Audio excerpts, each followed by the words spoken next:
दोस्तों एक सवाल जो अक्सर मेरे पास आता है वो ये कि होल्डिंग कंपनीज के शेयर्स कौन से होते हैं और क्या हमें अपने पोर्टफोलियो में ऐसे शेयर्स भी रखने चाहिए। देखिए, पोर्टफोलियो में रखने चाहिए या नहीं ये आपका डिसीजन होगा। फिलहाल होल्डिंग कंपनीज के शेयर्स क्या होते हैं मैं इस पर चर्चा जरूर करता हूँ। देखो, कुछ कंपनियां ऐसी होती हैं जिन्होंने केवल इन्वेस्टमेंट कर रखी है, मतलब इनका कोई अपना बिजनेस नहीं है, कोई ऑपरेशन, कोई मैन्युफैक्चरिंग यूनिट कुछ नहीं है। ये केवल इन्वेस्टमेंट करके बैठी हैं बाकी कंपनियों में। से फॉर एग्जांपल जिंदल ग्रुप में जो इन्वेस्टमेंट कर रखी है, डिफरेंट डिफरेंट जिंदल ग्रुप की कंपनियों में जो इन्वेस्टमेंट करके बैठी है कंपनी, वो उसका नाम है नालवा सन्स। नालवा सन्स, तो ये नालवा सन्स क्या हुई? Holding company. सिमिलरली बजाज की जितनी भी बड़ी बड़ी कंपनियां हैं बजाज ग्रुप की, उन सब में जिस कंपनी की इन्वेस्टमेंट है उसका नाम है महाराष्ट्र स्कूटर।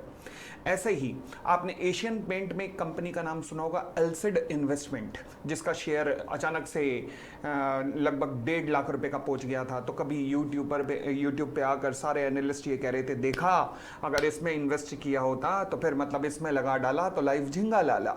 ये किसी ने नहीं बताया कि आप इसमें इन्वेस्टमेंट कर ही नहीं सकते थे, क्योंकि उसका आखिरी शेयर जो बिका था 2017 में बिका था। ठीक है ना? तो ये कोई नहीं बता रहा, बस ये बता रहे हैं कि देखो तुमने अपॉर्चुनिटी मिस कर दी। अपॉर्चुनिटी थी नहीं, मिस कहां से करते। अब है क्या इनसे रिलेटेड कॉन्सेप्ट? क्या है? देखो, कॉन्सेप्ट ये है कि होल्डिंग कंपनियां क्योंकि अपने आप में कोई बिजनेस करते नहीं है, तो इसलिए इनके शेयर्स की ना डिमांड नहीं रहती, और डिमांड ना होने के कारण ये शेयर बहुत ही कम प्राइस पे डील करते हैं मार्केट में। अब विदेशों में क्या कल्चर है, विदेशों में भी यही इस तरीके के होल्डिंग कंपनी का कॉन्सेप्ट पाया जाता है, परंतु वहां पर जो ये कंपनियों के शेयर्स रहते हैं वो नॉर्मली इनकी बुक वैल्यू का 80%, जितनी इनकी बुक वैल्यू है उसका 80% पे ये डील कर रहे होते हैं। ये वर्ल्ड वाइड अच्छी अच्छी कंट्रीज में कल्चर है, परंतु भारत में इसको लेकर थोड़ा हाल जो है वो बेहाल है। वो कैसे? से फॉर एग्जांपल मैं नालवा सन्स की बात करता हूं, जो कि जिंदल ग्रुप की ही होल्डिंग कंपनी है। अगर हम इसकी बुक वैल्यू की बात करें तो बुक वैल्यू नियर अबाउट 30,000 के करीब बनती है मिनिमम।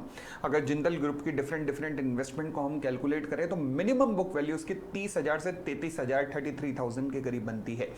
और इस शेयर का प्राइस आज की डेट में क्या है? केवल 7,000, जबकि 80% ऑफ 30,000 कितना बनता है? 24,000। अब ये हाल है भारत में। अब इसको देखते हुए सेबी ने 2024 के अंदर एक कानून बनाया। जून के महीने में सेबी ने कानून पास किया कि भैया इन कंपनीज को इनकी एक्चुअल वैल्यू पे लाया जाएगा, मतलब बुक वैल्यू के ज़्यादा से ज़्यादा नज़दीक लाया जाएगा। अब ये बड़ी अच्छी खबर थी और लोगों ने जम के होल्डिंग कंपनीज में इन्वेस्टमेंट करनी शुरू की धड़ाम से। मतलब इनके शेयर्स 2-2, 3-3, 4-4 गुना तक हो चुके थे। नालवा सन्स जो कि 4,000 पे था, सीधा 7,000 तक पहुंच गया। मतलब ऐसे ऐसे शेयर्स में इन्वेस्टमेंट इनकी आने लगी, होल्डिंग कंपनी में इन्वेस्टमेंट लोगों की बढ़ने लगी, चाहे कल्याणी ग्रुप से रिलेटेड हो, चाहे समिट सिक्योरिटी हो, चाहे नालवा सन्स हो, चाहे बाकी और कंपनियां हो। परंतु सेबी के कहने के बावजूद भी एक कॉल ऑप्शन दिया गया जिसमें कहा गया कि लोग बिड लगाएंगे और जो हाईएस्ट बिड होगी वो इनका प्राइस होगा।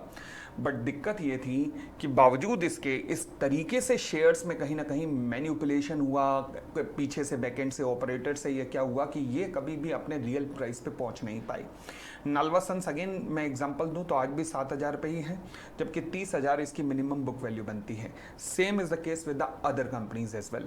तो यानी कि जो इनको होल्ड करके बैठे हैं शायद वो चाहते ही नहीं कि कभी इनकी वैल्यू ज़्यादा बढ़े। क्यों? क्योंकि वो होल्ड करके बैठे हैं और वो एक अच्छे खासे ग्रुप को रिप्रेजेंट कर रहे हैं, तो वो नहीं चाहते हैं कि भैया इन शेयर्स के प्राइस बढ़े। तो इसलिए मुझे लगता है कि ऐसी कंपनियों से जिनका कोई अपना बिजनेस ना हो, कोई अपना ऑपरेशन ना हो, और जिनको आप नहीं चला रहे, जिनके फाइनेंशियल नहीं चला रहे, जिनको पीछे से कोई और चला रहा है, और तो और वो बंदा सेबी की भी नहीं सुन रहा, तो फिर ऐसी कंपनियों से हाथ जोड़ के वापस आ जाना चाहिए कि भैया अपनी ज़िंदगी तुम खुद जी लो, हमारे पास बहुत अच्छे और भी शेयर्स हैं इन्वेस्टमेंट के लिए।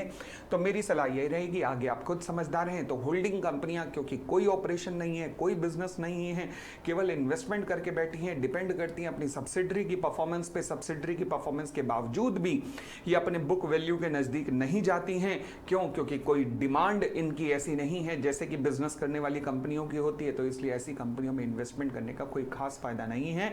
हाँ, जिस दिन सेबी ने इनके कान पकड़े, जो इसमें डील कर रहे हैं उनके कान पकड़ के दोबारा से मरोड़े और मजबूर किया कि इन्हें इंटरनेशनल जो कन्वेंशन है, परंपराएं हैं, उसके अनुसार इनकी प्राइसिंग करो, तब इनमें डेफिनेटली कुछ होगा। तो सभी के उस ऑर्डर का वेट करिए और तब तक हाथ जोड़ के निकल जाइए, बस यही मैं कहूँगा। धन्यवाद।